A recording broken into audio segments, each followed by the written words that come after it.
పాక్ పై భారత్ చేపట్టిన ఆపరేషన్ సింధూర్లో కొత్త విషయాలు వెలుగులోకి వచ్చాయి. ఉగ్రవాదుల ఏరివేతే లక్ష్యంగా జరిపిన దాడుల్లో పాకిస్తాన్లోని 200 మందికి పైగా మృతి చెందినట్లు తెలుస్తోంది. వీరిలో అత్యధికులు ఉగ్రవాదులేనని, కొందరు మిలిటరీ సిబ్బంది కూడా ఉన్నట్లు సమాచారం. ఈ మేరకు రక్షణ శాఖ వర్గాలు వెల్లడించినట్లు పలు ఆంగ్ల మీడియా కథనాలు పేర్కొన్నాయి.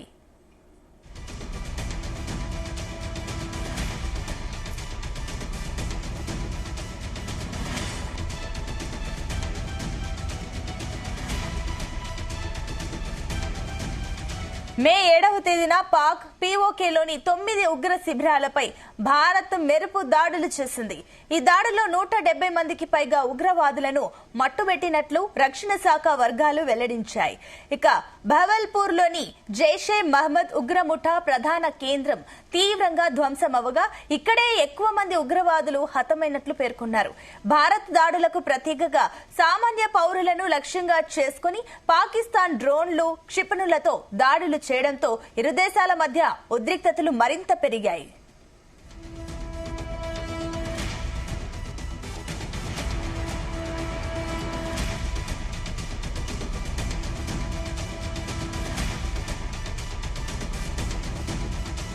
పాక్ ఆట కట్టించేందుకు శత్రుదేశం సైనిక స్థావరాలపై భారత్ బ్రహ్మోస్ క్షిపణులతో విరుచుకుపడింది.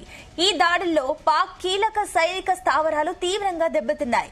ఇందులో 42 మంది మిలిటరీ సిబ్బంది మరణించినట్లు రక్షణ శాఖ వర్గాలు పేర్కొన్నాయి. ఇక భారత్ వైపు 7 జవాన్లు అమరులైనట్లు సదరు వర్గాలు వెల్లడించాయి.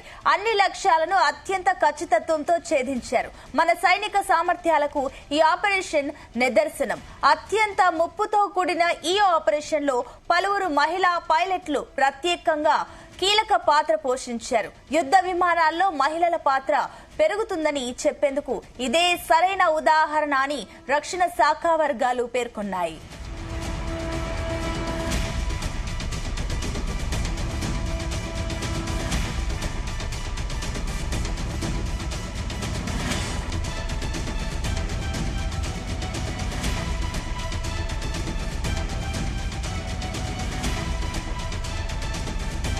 అయితే ఆపరేషన్ సింధూర్ ఇంకా ఆగిపోలేదని, ప్రస్తుతానికి తాత్కాలికంగా నిలిపివేశామని సదరు వర్గాలు తెలిపాయి. మన ఆపరేషన్ తో పాక్ భారీ అవమానం జరిగింది. ఖచ్చితంగా ఆ దేశం నుంచి ప్రతిస్పందన ఉంటుందని అంచనా వేయొచ్చు. అందుకే భారత్ హై అలర్ట్ లో ఉంది. ఎలాంటి ముప్పునైనా ఎదుర్కొనేందుకు మన సైన్యం సంసిద్ధతతో ఉందని రక్షణ శాఖ అధికారి వెల్లడించారు.